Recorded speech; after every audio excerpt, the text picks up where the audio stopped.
Hey guys, welcome back to the channel. Auto tariffs are set to be quite a big issue in the upcoming weeks, months for a lot of different brands. It's not exclusive to Tesla, but it's something which we're going to be hearing a lot more about with some of the biggest auto brands in the US, some of the biggest auto brands in the world, already coming out and speaking about their stance on the latest tariffs. Now, Tesla is not immune to tariffs.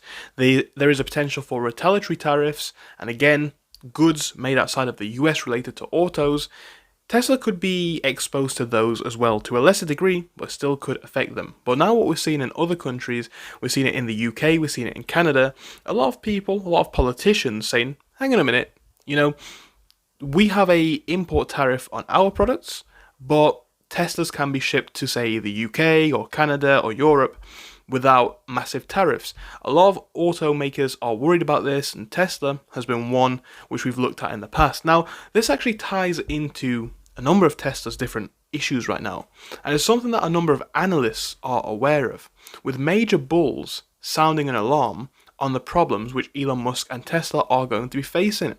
It's a very, very different climate, both for American automakers, the world as a whole, and essentially consumers going forwards, right? Even before Trump imposed his new 25% tariffs against the auto industry, investors had been trying to determine what policies would mean for Tesla. Now that he's moved forward with this policy, concern is raising, particularly regarding EVs.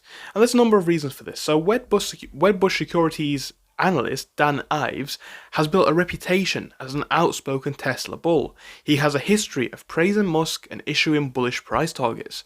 Over the past few weeks, though, he issues notes with a less enthusiastic tone, despite maintaining a high price target of 550. And again, considering where Tesla is right now, that would be quite an increase.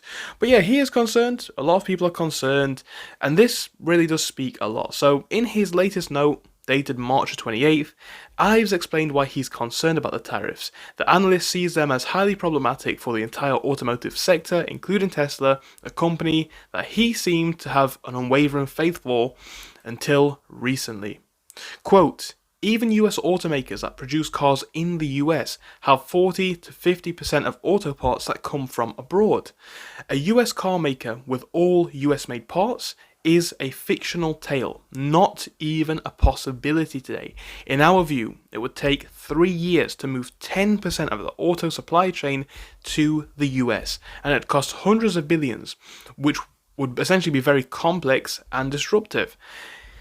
This is the thing, right? This is the thing about these tariffs. It's whatever you want to say, right? Whatever your opinion is politically on them, whatever your opinion is on them overall, there is a very strong argument that there could be a lot of issues. Issues from other countries putting retaliatory tariffs on, issues from the actual ability to implement any of these in the first place. So Ives highlighted the seriousness of these predictions by adding, quote, the winner in our view from the tariff is no one, as even Tesla is still hit from these tariffs and will be forced to raise prices. This is the reality of it, guys. This is the reality of it, right? Not every part in a Tesla automobile is made in the US. And again, a big thing to consider going forwards in a lot of people's eyes is that Tesla is not a US exclusive automaker. Some brands mainly sell their product in the US, that's fair enough, but Tesla has a large presence in other markets, other key markets, Europe, China. These are all crucial markets for Tesla. And again, are other governments, other countries going to consider letting Tesla go without tariffs when we've already had things from 2 days ago speaking how the Lib Dems in the UK want to toughen up on Trump with retaliatory Tesla tariffs, when we're hearing things about rebates from Canada? Is this going to be long-term more problematic than even domestic face problems for Tesla?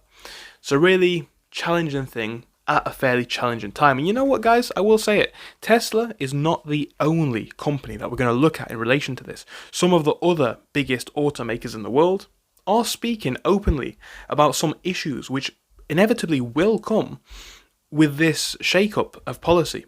They are not the only ones. A lot of big car brands are thinking about this. But, Tesla, it's got a lot of limelight on it at the minute for a number of different reasons. People are boycotting the brand. There's been some recalls. And again, This sort of stuff just doesn't seem to be coming at a good time, and even Tesla themselves 2 weeks ago warned about the fact they could be exposed to retaliatory tariffs. This is not an impossibility. If anything, it could be quite likely. How much will this affect Tesla in the future? Again, only time will tell, but I'm sure you guys will let me know your opinions in the comments. Thank you, and I hope I'll see you soon. Goodbye.